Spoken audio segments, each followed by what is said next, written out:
Grüß Gott, den Carla. Jetzt habe ich gedacht, wieder einen Podcast machen. Ich hoffe, euch geht es alle gut.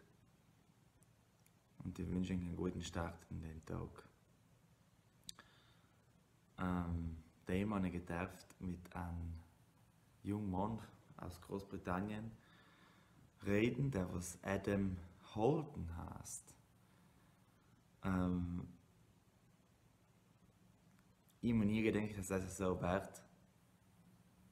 Also, dass das Gespräch so in die Richtung geht. Also, ich habe mir ganz andere Sachen erwarten. Er hat seine Geschichte echt persönlich erzählt.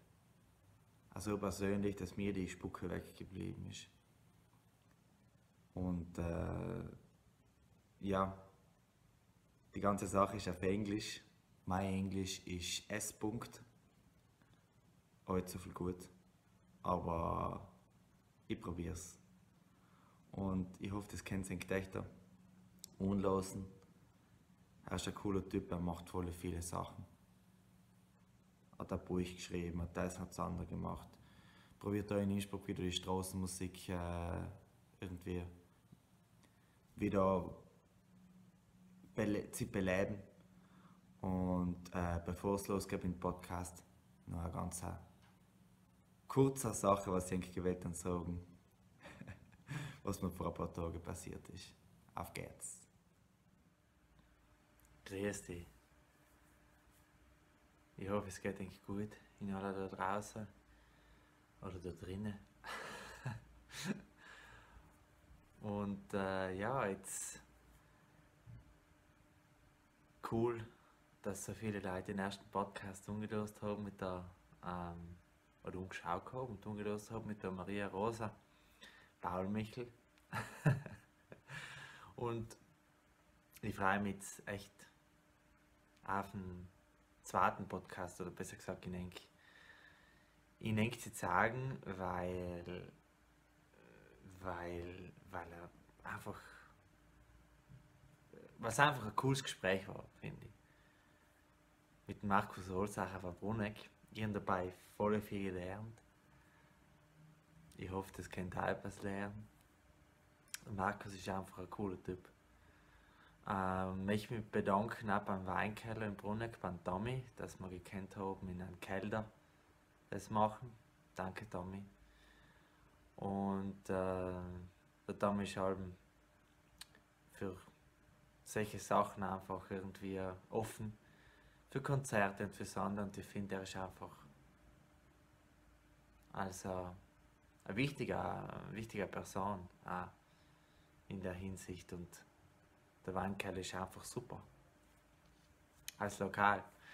Deswegen, ich hoffe, das habt gespürt ein bisschen von der Freude, was ich und der Markus gehabt haben zu reden. Und auf geht's.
comfortable, more or less? Yeah, I'm as comfortable as I'm going to be now. Okay. Yeah. Okay, so I think maybe my shoulders will come forward and then I'm going to pull myself back and I think I'll be comfortable enough. okay, I'll try to mimic you. Okay. There's a crazy drinking game in England where it's how you get a free drink at the bar, and you go over to someone who's got a drink. You say, I bet you can't copy what I'm doing, and then you go through a little routine with a drink that they get for you, and then you keep the water in your mouth when it looks like you're swallowing, and then you put it back in the glass, and then they have to get you a free drink. But that's, by the by. Have you done that sometimes? In former times, I have tried that. Like one ancient. One time it has worked. Sometimes it has not. my favorite guitarist always says, 1960, back when I had hair and teeth. Yeah, that's a great way to start, isn't it? Right, isn't it? Yeah. When I can remember what a Wednesday was. Now I can't. Yeah. Okay, well, Adam, welcome to the podcast. Hey. Thanks, Mark. Hey, guys at home. Hello, Hey, everybody. hello. I hope you're doing well. And the first thing I'm going to do in this thing is I'm going to excuse for my bad English because I'm not that good. I've been learning from you lastly. Last time I've taken a lot of things from you. But let's start. I wanted to start to say that I'm very happy that you're here today. You're a creative mind. Well. Thank you. You're an ideologist, creative mind, a visionary. Wow, I've not been called an ideologist before, but I like that. But I've always thought that when I met you. Really, I might have to write that down. That's a good word. That's nice. Okay. It's funny you mentioned that. Yeah, Is maybe it? I'll come back to that later. But Yeah. But I've always seen you that way, and I just want to tell you to tell the people at home a little thing. Right now, when we're just setting up this whole thing, Adam took 2 glasses of water, one for me and one for him. Just put them down here, and already this little gesture is a thing I love because it's included. You think about both of us. That's a thing I loved. It's very nice. Yeah, it's I can't remember where, but it's that idea of if I want to be comfortable, then your comfort is also to be thought of as well. Yeah, and that's the thing. That's the thing. We will just get to talk who you are, what you do, but let's get back when we met on the streets. I think it was 3-4 months ago, or that time. Yeah, I think we met maybe a handful of times before. Yeah, I think somehow Hannes Plonner was connected. That's maybe right. Südtirol. That's right. He's always connected. Yeah. I did an interview for 6020 last week. Yeah. And I was talking to Christiana, the journalist, and after a while she was like, "Wait, no, you're talking about Circus. Do you mean the one that was in Hull? Do you mean Hannes?" And I was like, "Yeah, how do you know Hannes?" Everyone knows Hannes Plonner. It's crazy. Yeah. It's crazy. And many people get to know each other because of him. Yeah. Isn't that right? That's kind of why I'm in Innsbruck, because of him. Because crazy. Yeah. We've met on the festival Dingstall. Yes. That's the I think that's first time we met. Mm-hmm. And I noticed you were just this guy looking around, and I noticed that you were not familiar with the place, but no, I think also at that point I really had no starting point with the language as well. Like I failed German in school for 5 years because me and the teacher didn't get on very well. So being surrounded by dialect from Südtirol, although it sounds like Scottish, it sounds a bit familiar, but still it's completely like, okay, is that really a sandwich? Has that person really just asked where the cars are? I have no idea I don't know even what that means. It's nice that you pronounce it like Südtirol, because many English-speaking people pronounce it South Tyrol. That's cool. Okay. To say it like that. But just a question popped up in my mind, like, why didn't you and the teacher get on well, if I may ask? I spent a lot of my time when I was a teenager also playing ice hockey. Oh, you did? Yeah, so I used to play Nice. ice hockey for Slough, which is a town city just outside of London, and I was also playing for the South East Conference. So England gets split into different regions, and I was playing in the South East, and I was the captain of the team. I was also playing for England, and I was playing for the Slough adult team as well. So I was playing 6-7 nights a week, and for whatever reason I would always be tired in German and I sat towards the back of the class, and I would really try and concentrate, and no matter how hard I tried to concentrate, I would just sit and I would just look at the book like this just kind of staring at the German grammar, and I was trying to figure it out, and she would just start shouting at me, and it was, like I was trying, and she would accuse me of falling asleep, she would accuse me of not being interested, and it just, like if someone starts pointing at you and be like, no, you're doing it wrong, you're not listening, you're doing it. Yeah, like, I know if you're a teenager, you're trying to figure stuff out, and it's rebel. Well, yeah. Oh yeah. Or by accident rebelling as well, because it's this sort of, no, but you're just shouting at me, like how am I supposed to learn? I'm trying here, and it kind of, it was a bit difficult, but it ended in the German oral exam where it was just silence for 5 minutes, recorded silence with me and the teacher, like, I can't speak any German to you. Do you still have that recording? No. They send it off to be examined, and I failed that, but somehow managed to get a D. In German? Yeah. In subject? Oh. Yeah. So you weren't all that bad? Not a complete fail, but it just it sat on me for so many years. This, like, having a bad experience with a teacher really makes an impact. It does. In terms of what you think you can do for yourself. But then when I came here and ended up staying here and started picking up the language through talking and listening to people, it was, a completely different experience. Did you have any kind of idea back then that you were destined to be in a German-speaking country?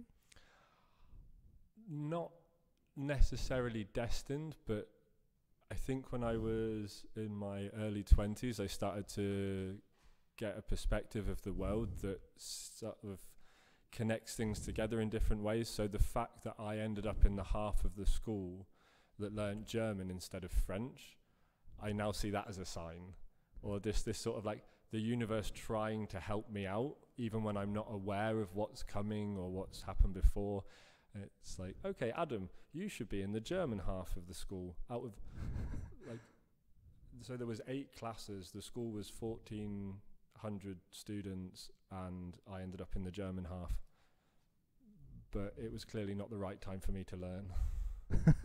Okay, but you got kind of into it, and now you learn, right? Yeah, I learned through talking with people, and it's like in school when you have to write a test and you have to write the things exactly as you were taught them. That I don't really understand, but I remember having my first conversation with a drunk Austrian person, and I understood everything he was saying on the bus, and he understood me, and he answered, and I got back to the house where I was living. I was like, I met a man, he's a carpenter, he lives behind the church in Rinn on the 3rd street on the left. And they were like, what are you talking about? And I was like, I understand.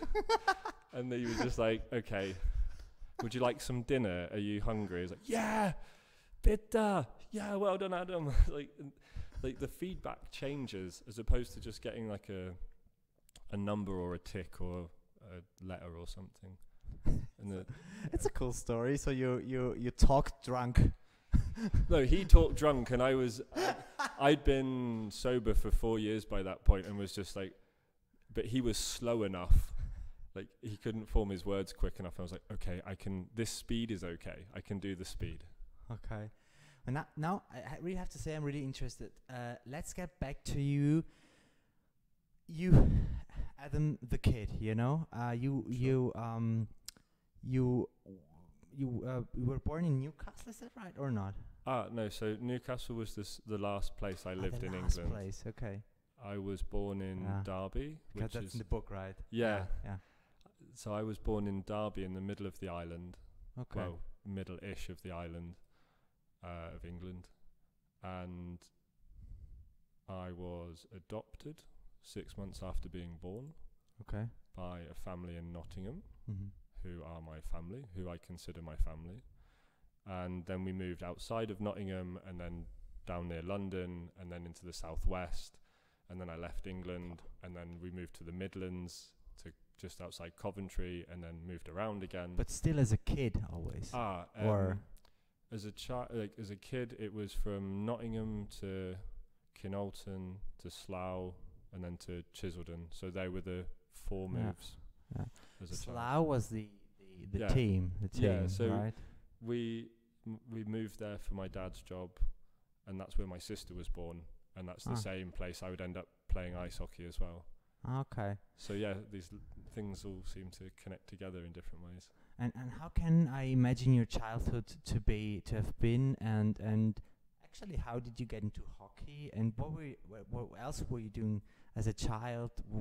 How do you think back to your childhood right now? So at the moment I'm going to see a therapist, and we are looking at lifespan integration as a means to stabilize. It's pretty interesting. Yeah, it's really interesting. It's to kind of stabilize myself in myself. And so I'm thinking a lot about my childhood at the moment. And I was a very talkative child. There are lots of photographs of me smiling.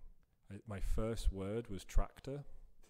We were in a field. Nice. We had a dog. We were walking. Apparently, it was tractor. That's what my parents tell me. But I was curious, always surrounded by adults, and from the age of 5, I knew I wanted to tell stories, or to write, or to listen to stories. Really? Yeah. Already. We moved. So when we moved from Slough to Chiseldon, when my parents had been looking for a house that was near to Swindon, this town, where my dad again moved for work, when they were looking around, they wanted to live outside of the town to raise me and my sister in the countryside. And the people who had the house before us said, the house has spirits inside it. Yeah. Really? Yeah. And if the spirits like you, you're going to feel really comfortable here. Yeah. And my mum and dad did feel really comfortable in the house, and me and my sister, being children, have a different kind of comfort, but like that was...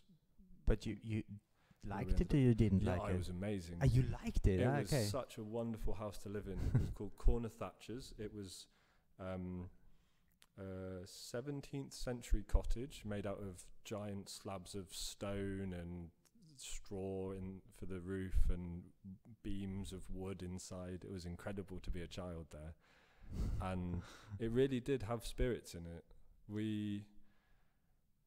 My sister saw a few things and I saw a few things, and years later when I was 18, when I was leaving to move to Canada, a friend of my mum's, who's a white witch, came to the leaving party, but she couldn't stay for very long because she saw the spirits of a old man and a young girl who were really sad that change was happening, that the family was changing.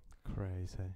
And but when things like this become part of your reality, whether you believe in spirits or not, the fact that it's possible opens up certain parts of your imagination, I think. Yeah, I just wanted to say,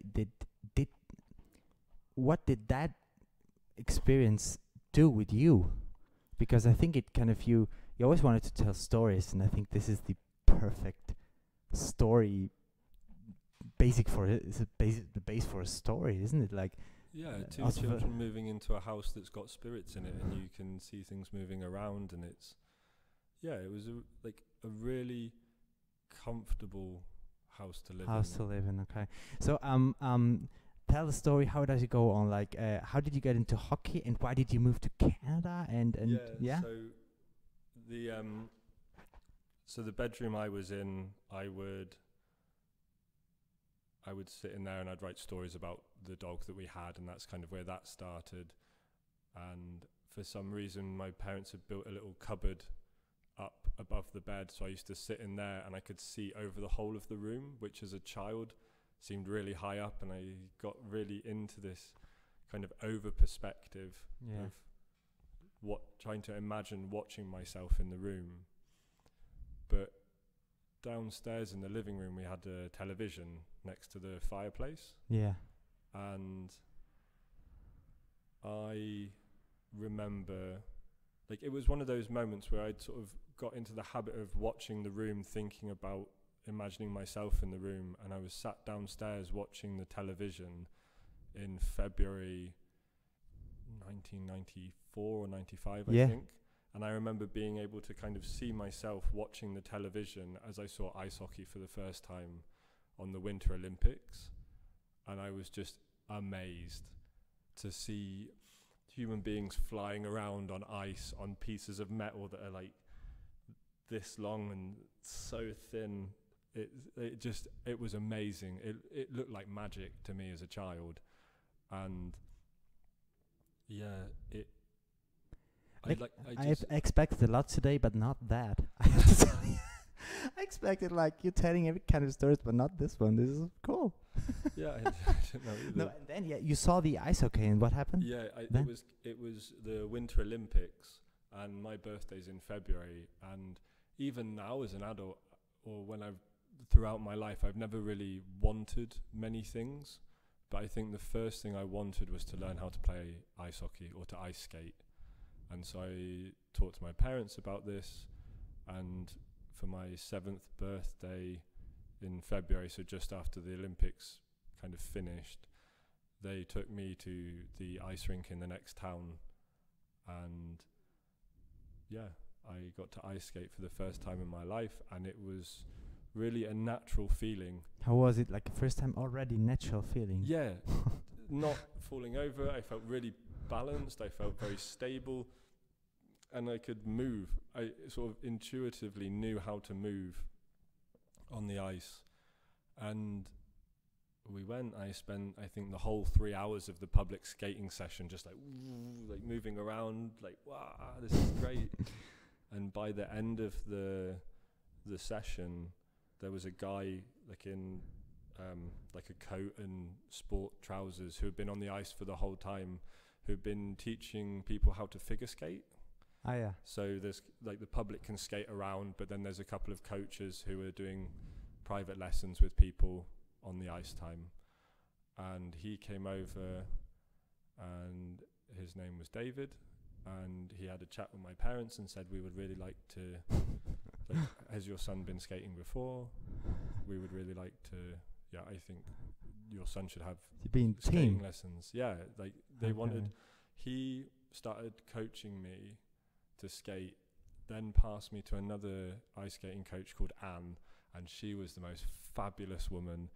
Like even as a child, I remember this kind of like golden white hair, really big smile, and she tried to convince me to be a speed skater because I had a really long stride. A speed skater? Yeah. Away from ice, okay. Yeah, both of them. So David wanted me to be a figure skater, Anne wanted me to be a speed skater.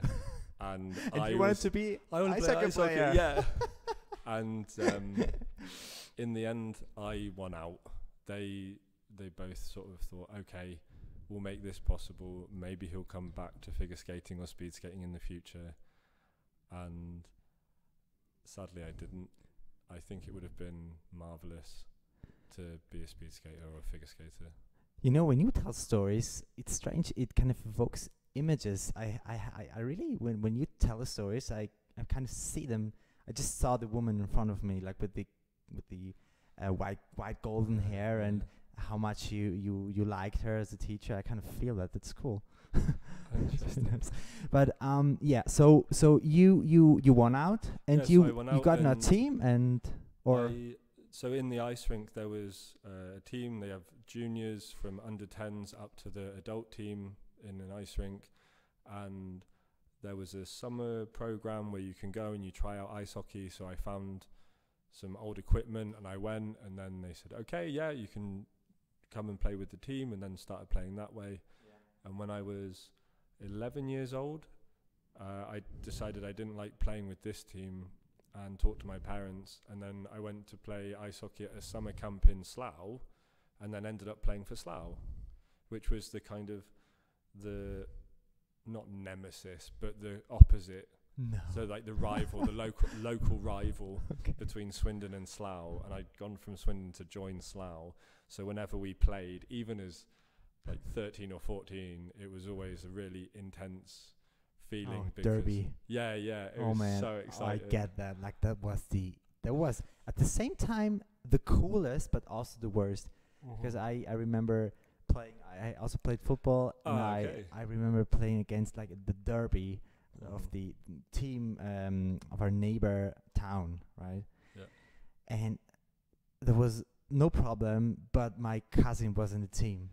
On the same team or the other team? Oh, the other team. Sorry, the other team. My cousin was there, and just I remember vividly. This is a bit of a trauma, but I remember my cousin played for the other team, and he was a defender, and there was a midfielder in front of him, and they made the game. Like they were the best of the other team, and I just thought, like, rationally, what can I do now to stop them, right? And so in a when we had break, right, I asked my coach to change position, that I'm on their side, because I also was defender at that time. All right. And then my goal was destroy them. Like I was no human there, and I ended up, I didn't want to do it, but I ended up breaking 3 bones of my cousin's foot.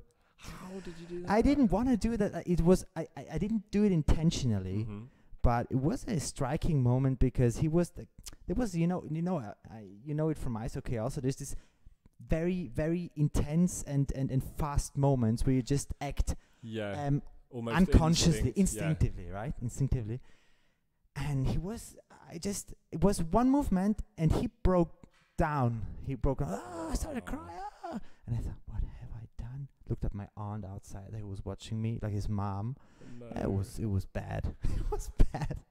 But yeah, we fortunately, our kind of cousin relationship got over that. Okay.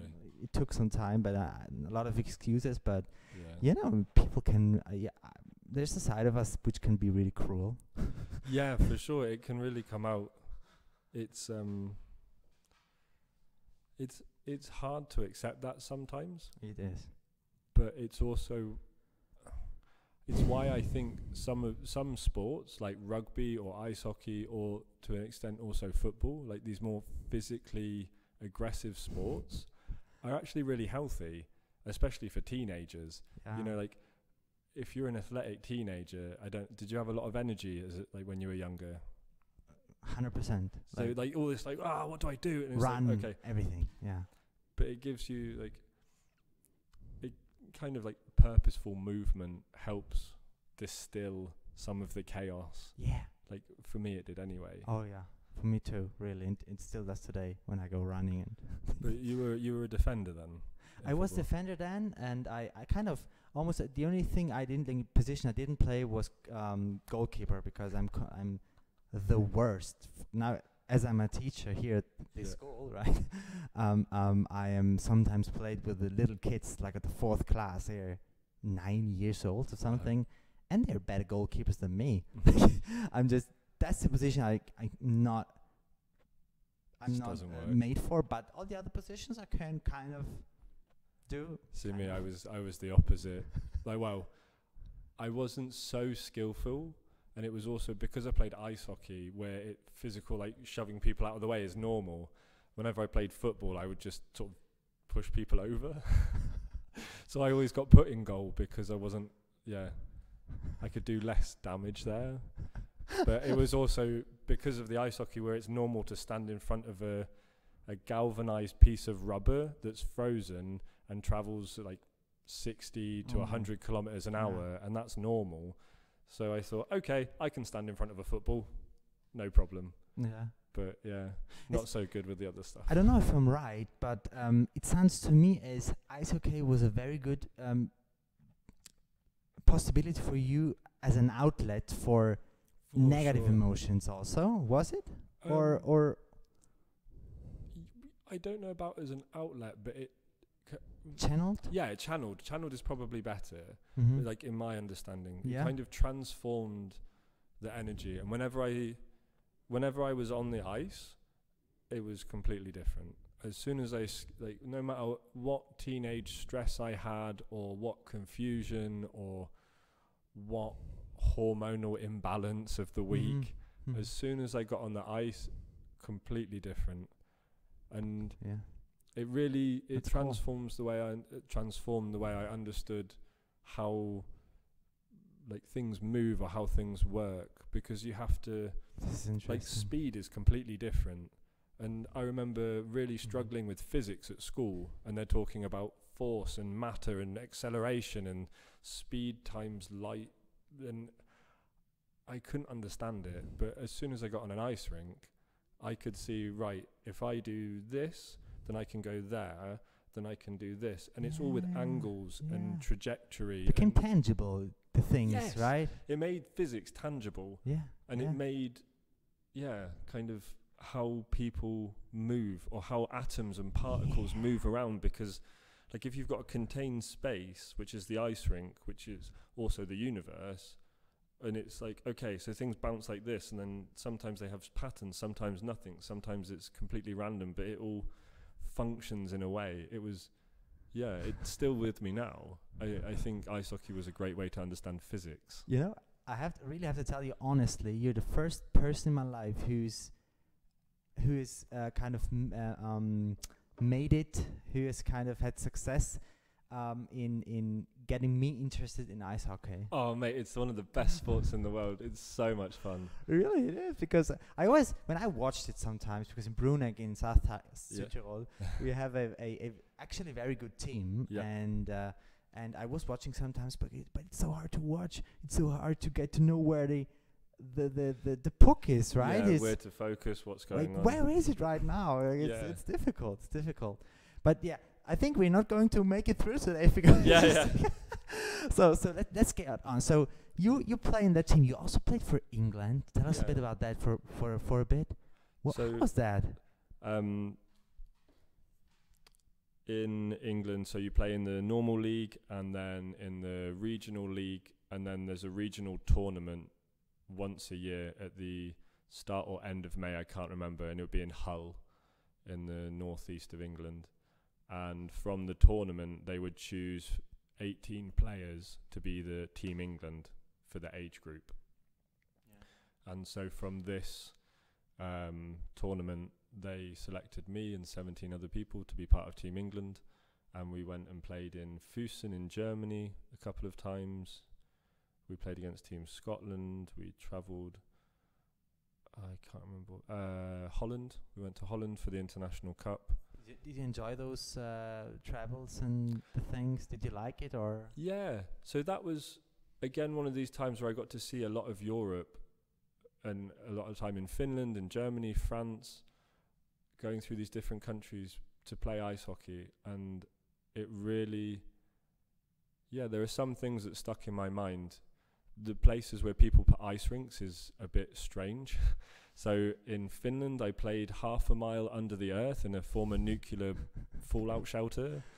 In Füssen, they've got an ice rink that's built into the side of a mountain in like a crazy dome thing. Then, so it really gave me a reason to travel through these places. So I was really fortunate that I could travel. Okay, let's go on. You stopped playing ice hockey? Why did you stop? When I was 17, I was in sixth form, which is kind of either you go to college after school, or you can go to sixth form, which is sometimes connected to the same school. And the normal route for most people in England now is to either go into work or to study at university. And I applied to university at Norwich to do creative writing, but because I'd been to Canada and had once fallen in love with a woman when I was a teenager and thought, okay, maybe I should go to Canada, play ice hockey, we'll fall in love, it'll be great. And Best place to play ice hockey, isn't it? Yeah, exactly. Apparently not for me, though. I didn't know this, but I got accepted to both universities. I decided to go to Canada. 2 weeks after I arrived, I was at the tryout for the university team. I got offered a place on the university team. In Canada there? In Canada, which I was super excited about. And then the coach called me into the office and said, actually, you can't play for us. And I said, why? And it turns out in the 1990s, there were some of the teams in Canada that would go to Europe and pay for the best players they could find to have an advantage over the other teams. And in 1994 or 91, something like this, they made a rule that if you are a European player and you've played semi-professional or national level, then you have to take 1 season off. So you can't play for a year. And then that takes away the advantage. And that would have been your year. Yeah, so I was 18, I arrived in Canada, I thought, okay, I'm going to play ice hockey, I can do some studying. And then the part of my life or sense of perspective for the last 11 years just disappeared. So I was now thousands of miles away from home. The thing I kind of associated with how I understood things had gone. And yeah, I was a bit headstrong and just kind of got lost. Yeah. It was really disorientating. Yeah, I imagine. Like something outside of my control. Like how I didn't know that. You had nothing to say in that, like... No, like there's nothing I could do. No matter I how can't change good the you rules. were. Yeah, no matter anything I said, it wouldn't change. And it was, yeah, I don't know. I have an allergic reaction to bureaucracy and to like things outside of my control affecting my life. Yeah. And this was one of them. And what happened after that? Well, I made quite a lot of friends. I naturally love talking to people, but I also started drinking alcohol and taking a lot of recreational drugs because in North America it's a lot more part of the culture. And so to come from a small village in the southwest of England, arriving in Canada, everything disappearing, the culture there it looked familiar but felt really different. And I remember going to an orientation seminar for international students, and the head of the international part of the university said, in North America or in Canada, people will say, how are you, as a hello, but they really don't want to know how you are. It's crazy. And so like the combination of those factors really had an impact on my brain, and I started to get really, just started downward spiraling, and it was... Thank you for being so honest about that here. Oh mate, it was hard. Like I didn't know what to do with myself, and I didn't know how to ask myself what I need to do. Even when I heard other people trying to tell me things, like if someone tells you should do this and this and this, it doesn't make sense. But when you start spiraling, then it doesn't make sense. Like there were some really funny things happened. Like I was in an art history class and I was sat at the back, and the professor said, this is a painting by Jackson Pollock. He was famous for all these like expressionist motions. I think expressionism, I can't remember. I'm not really an art person. Yeah. But the teacher said, in these paintings, you cannot see anything that you can recognize. And I was looking at it, and I was a bit drunk and a bit like I was on something and I was looking at it and I was like, in a lecture hall of maybe 400 people, like, no, I can see Che Guevara riding a horse in the middle of the painting, and everyone sort of stopped, and he was like, Can you come and show us? And I was like, okay, sure. So I walked to the front of the lecture hall onto the platform and was like, look, here's the head, and that looks like the thing you always see on the T-shirt, and then here's him, and then that's the horse. And the professor was like, oh, I see what you mean. Thanks. And then I walked back, and everyone was there. Like, there was maybe 15 people in the room saw it, and everyone else just thought, what a weirdo. And I was like, yeah, but okay. I saw it. I don't know. But I think, yeah, I get you. I also sometimes saw things within, like, in walls and stuff, like, and well, like looking at clouds. I love looking at clouds. Like my mum and my dad and my sister and me, we always see what's in the clouds. Like, it's a habit in our family. It's cool. That's cool. How are they doing now nowadays over up there? So they're doing a lot better. Both of my parents were in hospital with coronavirus. Yeah. Sorry for that. Yeah, they're my mum went in on Christmas Day last year, and my dad went in 4 or 5 days later, and it was quite difficult because my first desire was to go, but then the reality of going into a house where they were living with my sister and her husband, so 4 people have got this virus. I'm coming from somewhere where there's a different form of it. What does that do to them? And then my godmother phoned me one day and said, Adam, it's not safe for you as well, so please also remember that. So I was giving emotional support from your decision not to go. So I decided not to go for that reason. And me and my sister had a conversation, like, if it gets to this point, then I'm coming. Doesn't matter what. But yeah, it was hard. But now both of them are out of hospital.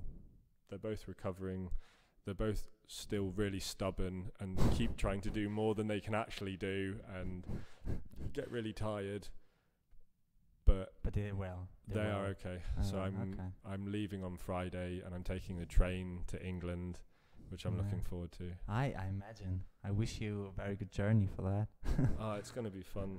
I mean, I'm hoping. So the book is part of a series of 4, and this one. We'll come to that. But that's interesting. I didn't know that. Sorry, mate. I thought. No problem. But the 3rd book involves a lot of train journeys through Europe, mainly between Germany, Czech Republic and Slovenia. And I'm going to, as I sit on the train, I'm going to watch people and walk and kind of observe how people are on trains and make notes and things. And cool. Yeah, just in preparation for that. Excited to read that. Cool. But let's finish and let's get on that. So you were in this dark kind of phase of your life. Yeah. Which was also funny, but sometimes funny, sometimes definitely not. And it was really hard for my family because they saw it from afar. There was nothing they could do. And did they know about it? Yeah, they knew about it because in the summer I would come home and then I went back, and then the second summer I came home, my sister told me I was ruining my life. And that was when she picked me up at the when she picked me up at the airport, she said, "You're ruining your life. You look unwell. This needs to change."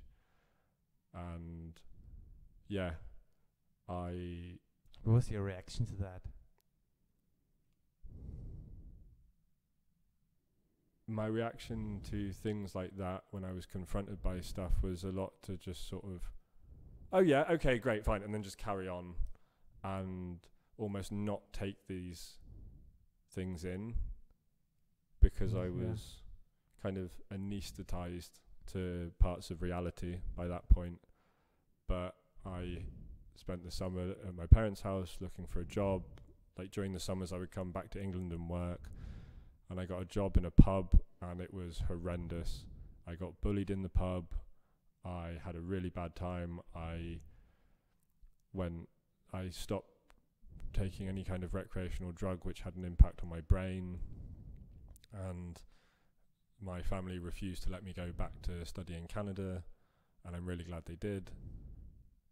But in October of 2009, I had applied to go to another university in England. Yeah. Instead of going back to Canada, my parents said, right, try something here. So I applied to Colchester, to the University of Essex in Colchester, to do creative writing. Yeah. And it was terrible. My mental health was so bad. I couldn't look at strangers without thinking everybody hates me. Everybody sees this vicious, horrible creature, and it was really difficult. And yeah, I don't really know so much about what happened there, but in December 2009, I was found almost dead by the side of a train track, and I don't know how I got there. I honestly don't know what happened, but I had a shattered skull. My my pelvis was completely shattered. I had 3rd-degree electrical burns down my side, and the first train in the morning saw me lying by the tracks, and they called for the ambulance. They took me to the hospital in Colchester. They said, you have to go to London. The Royal Infirmary in London is the best place for head traumas. And so they airlifted me to the airport. I was put into an induced coma for the travel, and when I arrived in the hospital, I was in a induced coma that lasted a bit longer than they thought. So I was in coma for 32 or 36 hours. And yeah, I don't remember waking up, but my mum and my dad were there, my uncle and my auntie were there, and my uncle just stood up and said, "Adam, it's your round at the bar, go on, you get us a pint in." And the tone of his voice registered something in my unconscious, and it started bringing me up. And according to them, I came back into consciousness, and I told him, all right, I'll be there in 5 minutes. And that was the kind of coming back in moment. And I have no memory of that, but my parents and my uncle and my auntie saw it. And 2009 was a very difficult year for my family, but we got through it. Did you start recovering after that? What happened? When I was recovering? Yeah. After this, as I was recovering, I really had such a joy for life. Really? There's no other way to explain it. I was incredibly happy. I was curious again. I could laugh. I felt such a joy for life. There was, Was it a switch? A complete switch. I did used to joke for a while that, I tried to kiss a train, and it got me out of this depression. But sometimes that's a bit too dark for people. But I moved back in with my parents. I started recovering. I went to see speech therapists, occupational therapists. They were fine. They assessed me. They said it was okay. I had to do a presentation to prove that I had the capacity to reason and think.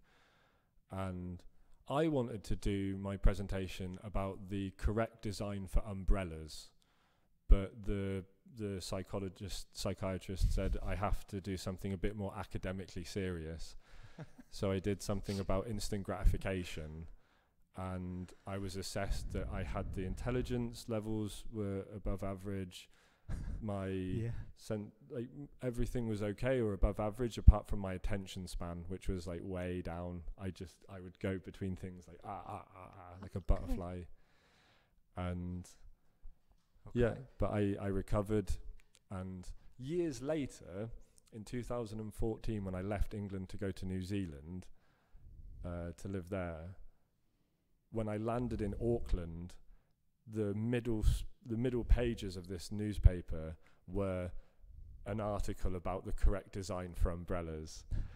Yeah, it is a real thing. It is a real thing. Like there was like umbrellas that have got like vacuums that push the water away. Then there was like ones that you hold like this, and then ones that you hold behind you, and then like articulated umbrellas. And I was like, see, it's a real thing. And just started laughing to myself. But I cannot just imagine that in the former time, before the incident and everything, you wouldn't have wondered about such a simple thing. No, probably it was something new, right? Somehow, can that be? Like I think so. Like some of the connections came, or like looking at the connections came when I felt this joy. And what happened with your attention span? You just they said if you just start slowly, so don't read a whole newspaper article, read just one paragraph and then stop for 5 minutes and then try another one.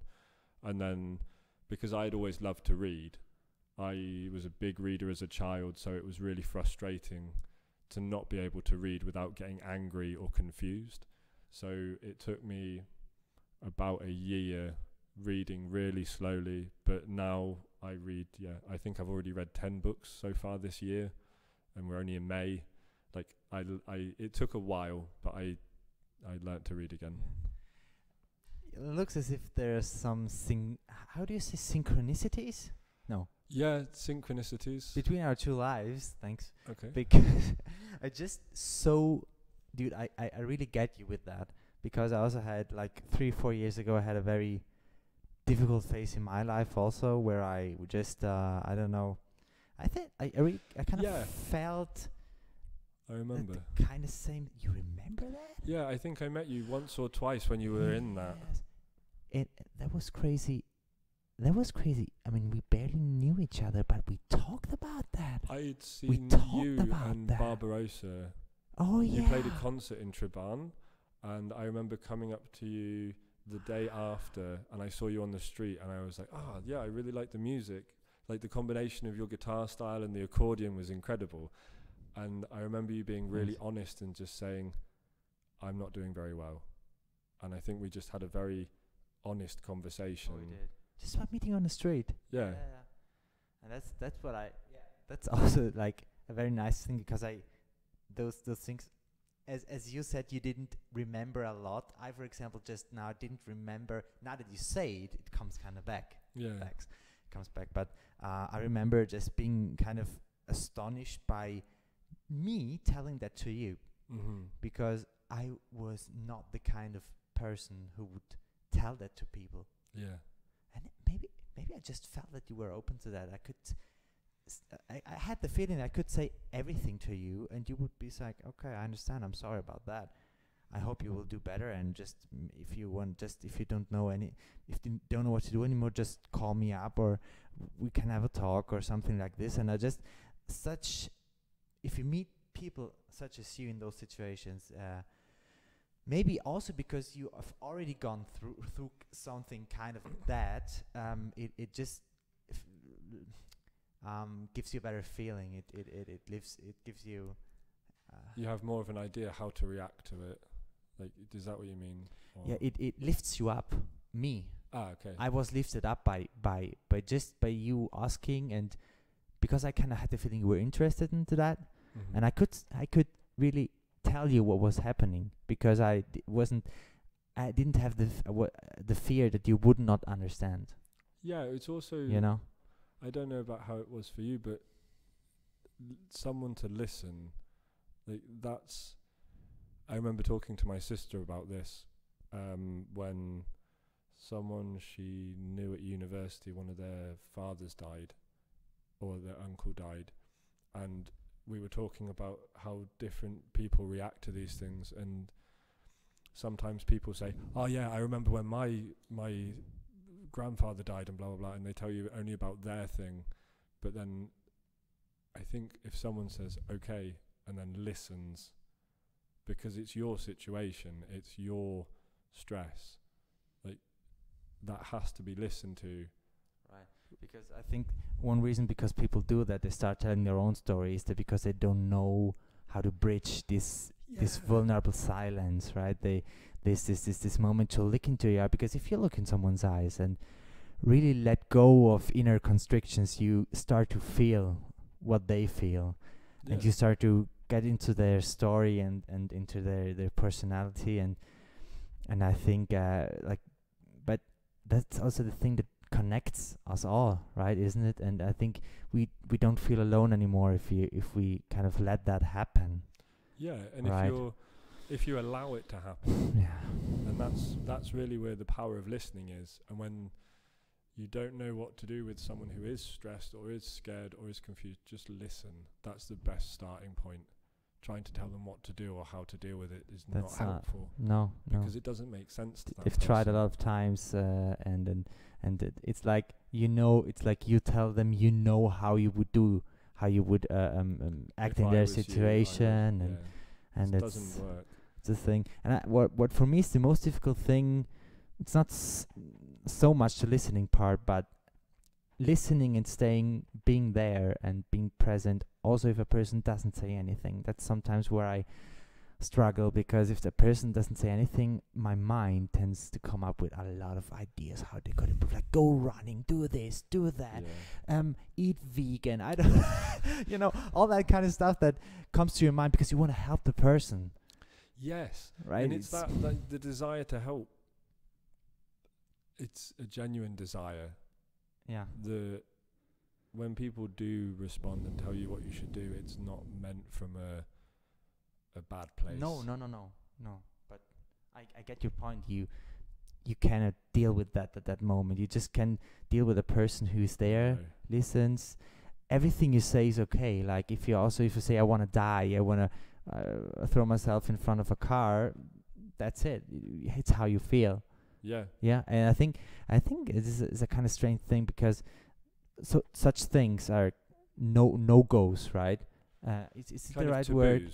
Taboo. Yeah. Sorry, taboos, and I think just having the feeling to say such a thing, and that it is kind of accepted by a person, right? By the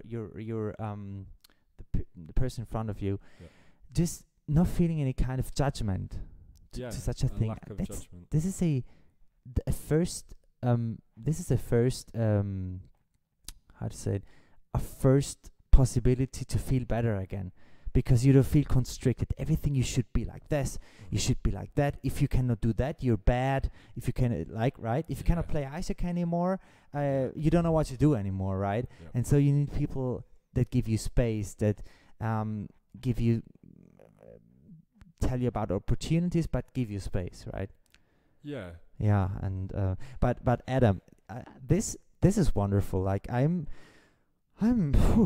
this is intense, but it's very good. I love it. Thank you so much for talking with me like that. You're welcome. And let's go on with your life, because from the person you were back then, to the person you're right now, that's a transformation, right? Because you're in Innsbruck, you're one of the most exceptional human beings, because you start everything. You do so many things. You're busy. You're connecting. You're helping. You're writing. You're doing so many things, and you're at the same time humble. You're on the ground, and right. It's a beautiful thing to be. I tell you one thing, like you were in my class, in one of my English classes here. I learned a lot from your style and everything, and I also tried to put that into practice. But one of the things I noticed was how you talked, and how you gaze, the look in your eyes was when you talk to the students. And that was the thing that impressed me the most, because I could sit back there and see you do that, and I saw how that impacted the students. You gave them peace, right? And I wasn't able to to do that a lot, because I'm just a kind of type of cat, you know. I'm a different. I'm like, right. But I think we complement each other kind of very well because you were the kind of peaceful and directing, and I was the this and that and this and that. But tell us the story of how you became the person, like from being in that place, became the person that you are now. So after the start of my recovery, I made friends with one of our neighbours, and he was the president of the National Union for Students. Just turning on the light. Yeah, sure. And his name was Ian King, and he was a wonderful man who's sadly he's died. Quite a few years ago, but he was a wonderful person. And one day he invited me to join him on a journey up to Liverpool, and he was going to meet someone, and we had a really interesting chat because he'd just had a stroke. And so we were kind of recovering together in different ways, and he was a really fun character. But he suggested to me, is he the friend in the book? No, sorry for interruption. Right. Sorry. He suggested that I go to a night class during the summer at university just to see how I get on with something, if I'm interested in it. And I found Warwick University was quite close to the place where we were living. It had a sociology course during the summer, which I thought, okay, I'll try that, because in Canada I studied anthropology. I find people fascinating. And I enjoyed it. By the end of the course, the professor said, you seem to really like this, would you be interested in a part-time degree course here at Warwick? And I said, yeah, okay, that sounds interesting. And I remember turning up to the interview in the first suit I'd ever bought in my life, which was from a costume shop in Oxford for 40 quid. And I had a really bad hangover, and I was really nervous, and I thought, but what if they say no? They'd like blah blah blah, like, because I'd sent them my grades from Canada, my grades from school, and a 500-word essay about what I'd been doing for the last 4 years of my life. And as I arrived in the office, the admissions guy said, "We're going to give you the place. We just want to meet you and have a chat." I was like, oh, great. Okay, I can relax. And I studied sociology for 4 years at Warwick, and a combination of the things I learned about people, the things I learned with and from people that I met there, had a really big impact on me in terms of exposing me to certain things. Like, I got exposed to theatre and how theatre gets made, and it had a really big influence on my life, because it was really in that moment that I started to pull these, what you said about these synchronicities together, and using my intuition, because I found out that I was quite good at finding things, so the props for things. It also has to do with telling stories, right? Yeah, so it had a real fascination for me, but at this time I was still like really on a high, just a natural joy high of life. So how you felt after the incident? Just really had a massive appetite for everything and for life, but that also meant I was still drinking quite a lot. I was really intense to be around. I got called Mad Adam for a couple of years. That's how people thought of me, and it in was a positive way or in a negative, or like both. I don't know, just in it's a true statement kind of way. And yeah, that had a big influence on me, this kind of intensity for life.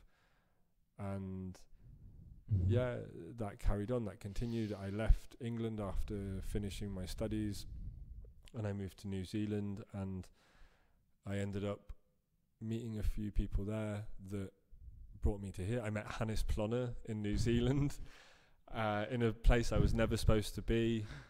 That's another story for a different time, but he invited me to Dingsdo, and that's how it started. He invited you there and you came. Yeah, so he left and said, okay, the festival's in start of September, and I went to live in Malaysia, and in a jungle in Malaysia I met a guy called Dev, who is a really good friend of mine now, and he helped edit the book and the ideas for this. Nice, yeah. And we're still in contact now. And he still lives there in New Zealand now. Oh yeah. But we met in the jungle, and we spent 2 months living together in the northeast of Malaysia in a city called Kota Baru, which means Newcastle, which is where I ended up living a little while later. It's also where I decided that if I have a magnetism or an attraction towards places, it's the northeast of an island or a country. Inner compass. Yeah, also Südtirol is in kind of the northeast of Italy as well. And I was like, okay. And a combination of all of these factors, and then moving to Newcastle and struggling, like having a big crash after traveling around for a while, running out of money, again, not really knowing what to do with myself. I moved into Newcastle. I ended up working as a care worker. Like a lot of these situations is what is in the book. Like the book is very autobiographical. And you get the feeling when you read it. Yeah. Mm. And in 2016, I came back to the festival in Südtirol after again having another depression because of being bullied at work and struggling to make sense of things in Newcastle. Man, you went through a lot. My friends and my family also went through it kind of more than I did because I was just in it. And then I went to the festival. Hannes invited me up to Hull the first time I came to Hull. Did you say there was another place called Hull back in England or somewhere where you were playing hockey or something? Didn't you say that? Oh no, that was Slough. But wasn't it Hull? It doesn't matter. I don't think so. Doesn't matter. Okay. Hull. Yeah, Hull, not A. Yeah, but it sounds similar. It's crazy. But so he invited me there, and I went upstairs in the house that he was living in to introduce myself. Hi, I'm going to be here for a couple of days. And that's where I met Evelyn. And I still believe when I saw her for the first time, her eyes changed colour. And I really believe that. She thinks I'm silly, but I think it's true. They went from a kind of grey colour to the light blue that they are. And we met. It was the start of a very, a manic, high, intense period, again, when I was very difficult for my friends in England. And I really thank them for the help that they gave me and the support that they gave me. I was not easy to be around or with. I was quite intense. But I was just really excited about everything. And when you have that kind of intensity, it's very difficult for people. Yeah, that's right. I get that. I really get that. On January 1st, 2017, I crashed a car when I was driving, and I was under the influence of alcohol. Nobody got hurt.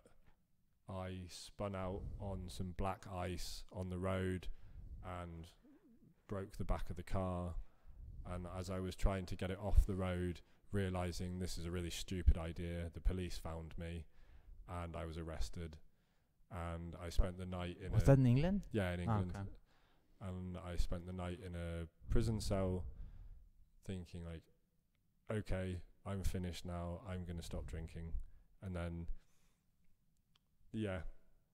from that point forward, I have been sober and up to this very day. How many years now? Sorry. So that's 4 years and a bit, 4 and 5 months or something. How do you feel? Yeah, fine. I during this period before that happened, I'd already decided I'm going to come down, but I need this to get my energy out somehow. And I'd already decided that I was going to stop. No one really believed me because of how reckless I was, but I stopped. From one day to the next, I went from, I'm not going to go into it, but lots of, and to nothing. And then at the end of that year, I quit smoking from 40 cigarettes a day to nothing.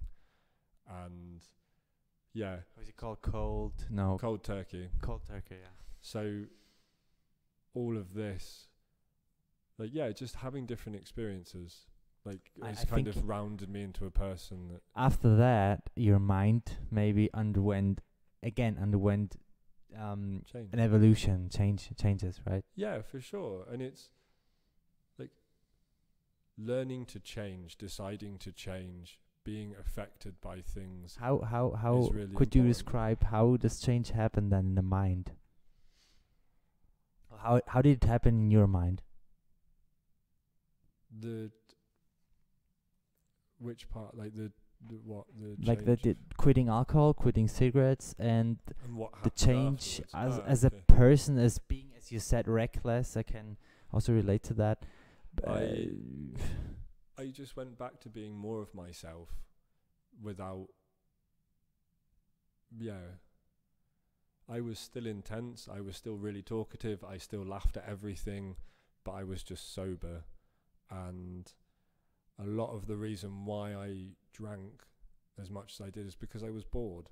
Like, there's certain parts of the culture that surrounds us or that keeps us in certain structures, or says you can only do this, you only use 10% of your brain, you can't do that, you should do this, should do that.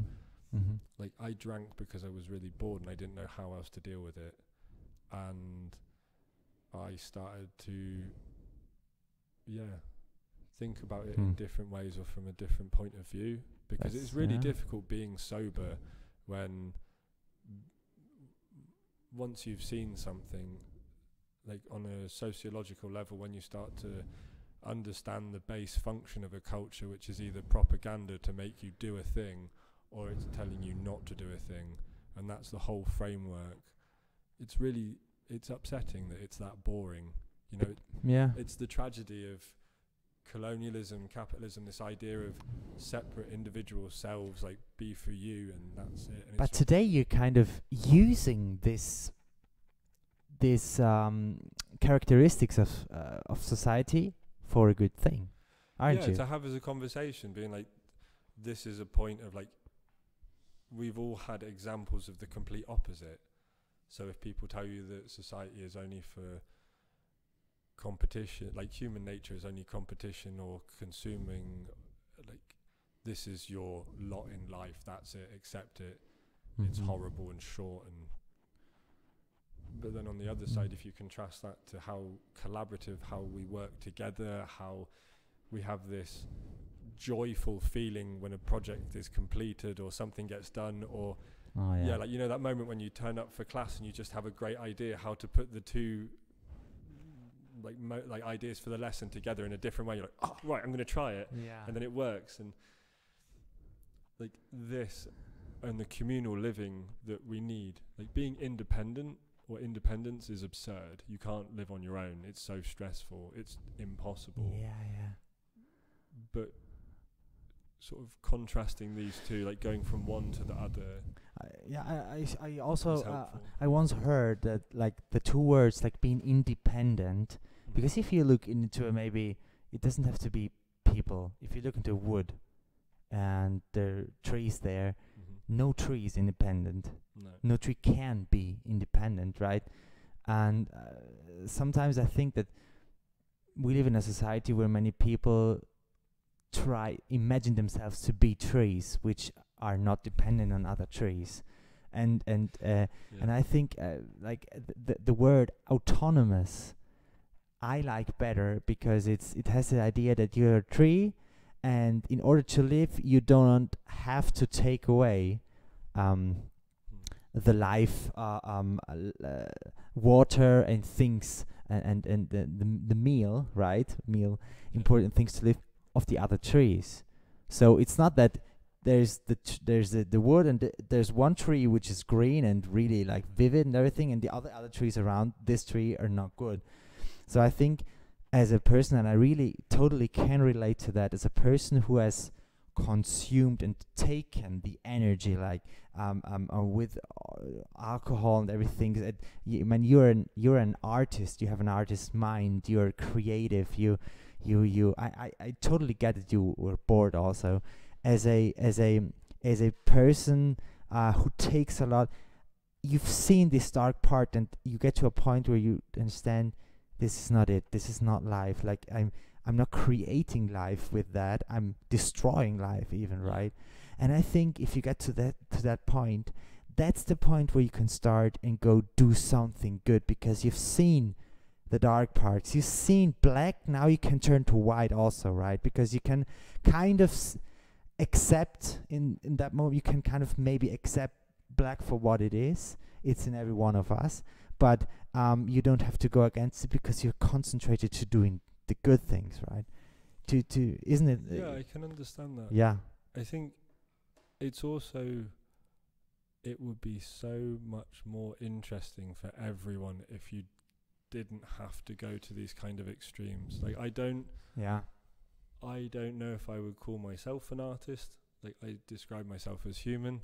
But thank you for that. It's great. But it's like, I think there's so many things that could change that would make this not possible, which I think would be a lot healthier for people, like for yourself as well. Like the kind of the consequences of situations that lead to this, they don't have to happen, but they are a structural consequence as well. You know, like if people had a universal basic income on a social level, then there would be less financial pressure or stress. Yeah, that's right. And in a country like Austria, there's definitely enough financial capital in this country to support less than 8 million people, for example.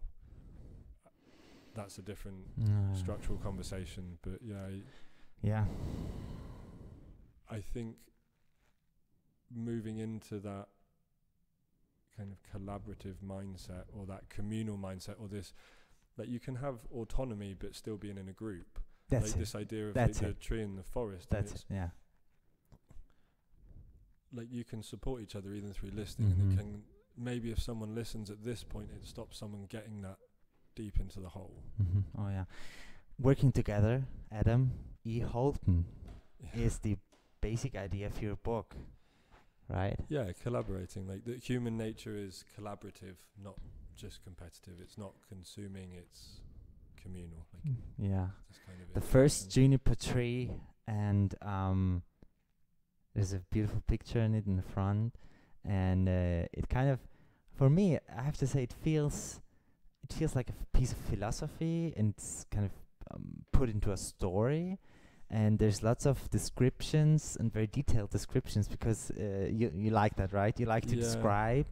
And when I began reading it with the students, it was like the students were appalled, like all these difficult words. But then you came into the class and started doing some kind of games with the words, and doing it very playfully, which I also liked. And then I'm halfway through now with the book. I think for me it's a book that I wouldn't read it like in 2 days. I like reading it slowly and think about the parts, right? Think about one sentence, like they describe something, a little part of Newcastle, for example, and I think like about the description. and it's also what I have to say. It's very courageous, right? Is it brave? It's very courageous to bring, like, to push out the book into the world right now, right? As a self-publisher, and I think I admire that, because you just do it yourself. You try to bring the book about as much as possible, I think, but how it will get a long way. And it's quite funny actually, like the one consequence of that, trying to do that in a pandemic, is that I've become what some people call a flying bookseller, which means I mainly have a book in my pocket at all times. And on the way to meet you today, I went to drop something off at the Baccarat just around the corner. Yeah. And I started talking to someone who was just coming in, and I sold him a book because he was interested in the idea. And it's it's cool. It brings a moment of like funny joy, or just it's that magic. It's like, oh, there's a thing out of my pocket, really simple, like I've got this, I've got that, and and it's kind of finding the joy in that makes me the person I am now. And I think also learning to have the difficult conversations with people that I don't think I would have been able to do before. That was a big learning point for me. Like when I did something that upset somebody else, being able to listen and accept what I had done and then have the conversation, as opposed to hiding it somewhere or ignoring it, or like when my sister said you're making a mess, it just fine. But learning to sit and have that conversation now is really that kind of that's the thing that's changed. Oh, this is good stuff. This is good stuff. It's hard, but like we are humble. Like we have to, like we do learn by making mistakes. Some mistakes we probably could not make, but it's the way it is sometimes. You're involved in a lot of projects right now, right? Tell us about, like, I think to wrap this up, tell us about your projects, and also please about the storytelling night, for example, which is a thing you started in Innsbruck, and about the petition, which is very interesting. Tell us about some of your projects right now, like some of your 100 projects. It's crazy. So, like for me, the turning point was starting the book and writing it, and it gave me a confidence to do other things. Like I explored some questions I'd had in myself for a while. It's like, why do we stop ourselves from doing the things that we would like to try? That's one of the conversations, which we turned into an interesting conversation in your class. The students had such an interesting insight into that, and like how to support other people when they have these doubts. But I like finding ways to practice what you make into a philosophy. So this kind of empowerment, with the idea of empowering people through listening and through sharing your experience, not just the cultural narrative you've been given, which is part of the book. I like finding ways to practice that. So I found myself becoming really antagonistic towards the culture here in Innsbruck, because I felt people weren't listening. People, like, you couldn't talk to strangers. Even when I started getting a bit more German, it felt like a really cold place. But then I thought, right, instead of becoming like a racist or thinking, oh, this is terrible, I set up a storytelling night in the city, which the premise is it's a true storytelling night connected to the theme.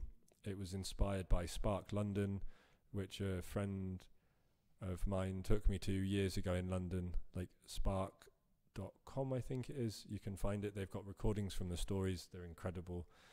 And I took that idea and gave it to people. Like I made a space where people could come and tell their stories, so I could listen and get to know people and challenge myself. Because if you start to have a negative opinion of people, you need to challenge that. And I was proved wrong, and I was really happy. And people here have got such a wonderful imagination. There is a great tradition of storytelling in Tyrol and in this part of Austria, and it was incredible, and it was a lot of fun being able to give people that space, and finding ways to give other people space came into my life in another way recently. So Vicky Artzel, who's an artist and a painter and a social worker in Innsbruck and Tyrol, we started having a conversation about creating a network so we can make these connections for people. Spiegelnetzwerk, yeah. And we set it up legally as a verein. We've finished our first exhibition in April. We have a plan for an action in June, I think, now as well, because we've taken over a building in Brighton back, which is another long story, but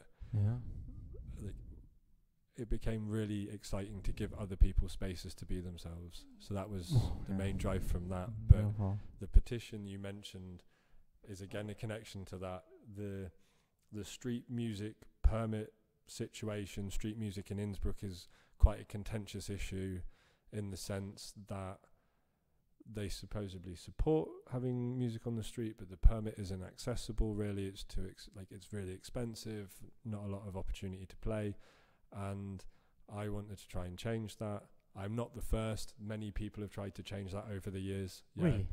Did they? Oh. Yeah, 2015, 16, 17, pretty much every year there's a conversation about this somehow. Didn't know about that. And I've received an email today from a member of the Green Party, and we're going to start creating this dialogue, and they are really supportive, so hopefully the conversation will expand, and by this summer we'll be able to change it and bring more music and culture onto the streets where people can be themselves. Because like one opposition to it, I think, is because there's so much pressure in the city for like having to like always be perfect for tourism, always be prepared for this. Living under the flight path of planes for however many years doesn't give you enough space in your brain. But I think now people, especially after the Kulturwandertag last weekend, I think people really see a space for this in the city where people can be themselves and play music on the streets. And yeah, like I had the interview with 6020 last week, and I think they're going to get in contact with you as well to talk about that. That's beautiful. I played a lot in the streets of Innsbruck, and it was such a cool experience. I loved it. I remember doing it and thinking like, this is it. I love that, because there were people going by, just if they just little moments of joy as well. Yeah, they for you a smile, you know, they smile at you, and they are thankful for this little moment. Some of them stay for longer, and it's actually really, I mean, it depends, because I always like had or have a job here in Innsbruck, so I'm not doing it for the money, right? But it's not when you play there, it's not about the money. It's just being in the moment there and feeling it, really, like feeling everything which and also there's also a police car, right, in the tunnel. Police car coming by, also feeling always this fear, like what is going to happen, like will they say something, will they not, what's going on? But that's why we want to change the permit. And also it's for that moment of joy and for sharing something with people, but it would also be great for if people want to do that, they want to play music, they want to make that into part of their life, they should have the opportunity to do that. They could have the opportunity to do that. And again, that requires structural, economic decisions being made differently. Right, I with two colleagues of mine, Barbarossa, right, Tobias Ecker, and also Stefan Pfattner, another colleague, we went with the car. It was like 6-7 years ago. I don't remember. We went to Ireland from lovely. Here with the car, and we went to Grafton Street and also played there. And it was a feeling for me, especially because my musical inspiration, like the reason why I play really is having like hearing Rodrigo and Gabriela, which is a musical, like they're a duet. They're from Mexico, and they have a crazy story. They went from Mexico, sold everything they had. They were in a metal band, and then they went to one-way ticket to Ireland and started kind of playing on the streets. And they were a couple, and they had two rules. One is just play music, and the second was never go back. Like that was like the rules they lived by.